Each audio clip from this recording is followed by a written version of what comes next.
The Central Bank of Iceland today announced it will keep its policy interest rate unchanged as inflation remains high.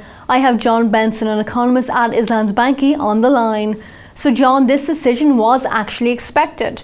So what are your views on it, and what are you expecting to see from the central bank over the coming months? I think the decision is logical given the relatively moderate change in outlook since the central bank published its last forecast in May.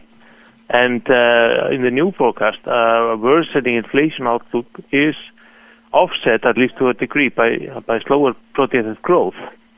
So the decision to not change rate is understandable in that respect. That being said, more hawkishness would probably have been appropriate given the worsening inflation outlook.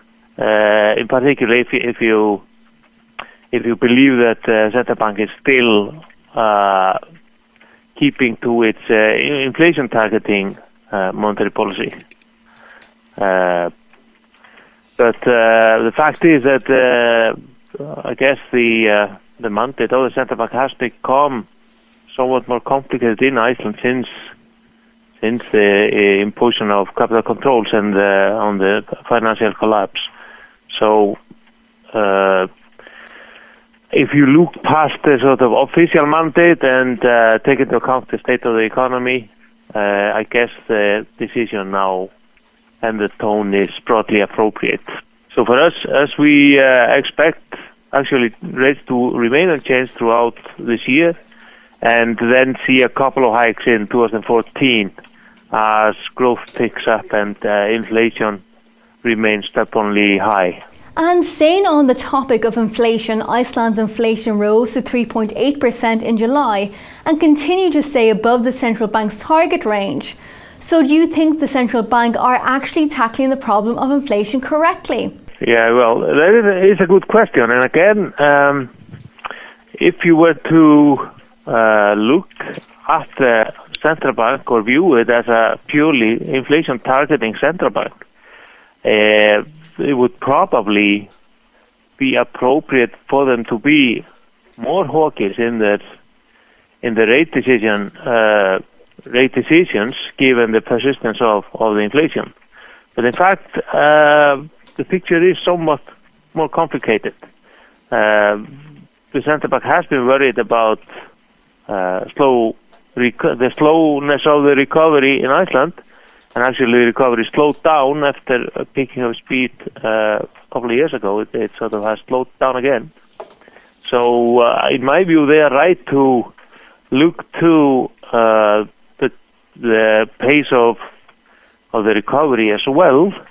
And actually, they are not really on a pure inflation target, as they have taken a much more activist management, for example, of the currency, of the exchange rate, through market interventions.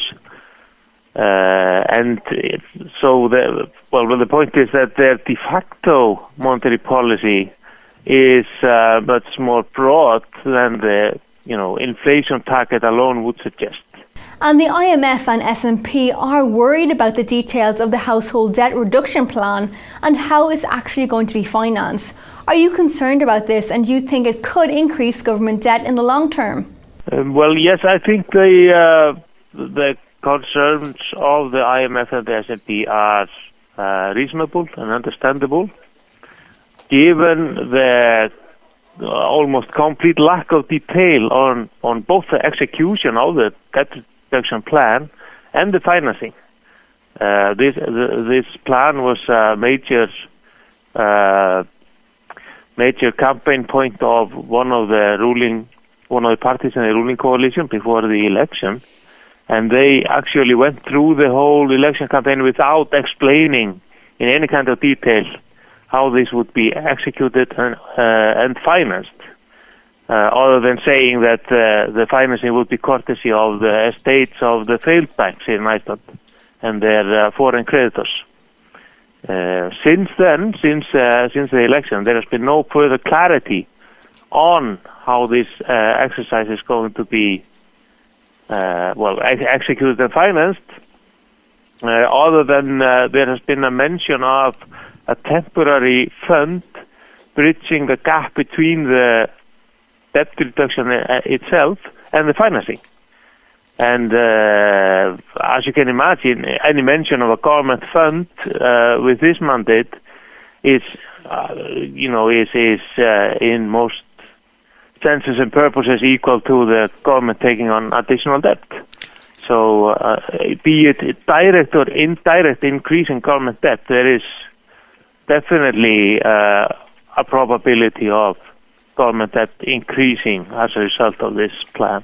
The IMF has also raised concern over the currency, as it feels the slow progress on lifting capital controls could make the Icelandic kroner more volatile. So do you think this is something that Iceland should be taking more seriously? And can you tell us more about capital controls? Yeah, well, the capital controls and the lifting are probably the biggest economic challenge facing Iceland today. Now that the fiscal picture is broadly more favorable than it was a couple of years ago, and the economy is recovering, the capital controls remain, and the issue has actually become more challenging in recent quarters. Capital controls are in our view, hurting foreign direct investment. We've seen a number of plans being complicated by a number of factors, including the capital controls. And what is maybe even worse, even if it cannot be measured, they are impeding the creation of innovative manufacturers of export goods. We had a number of companies springing up in the last decade that increased goods exports considerably and increased diversification as well of the economy. We've seen no such companies in recent years, and actually the goods exports from Iceland have only increased very moderately despite the lowest exchange rate that should facilitate export growth.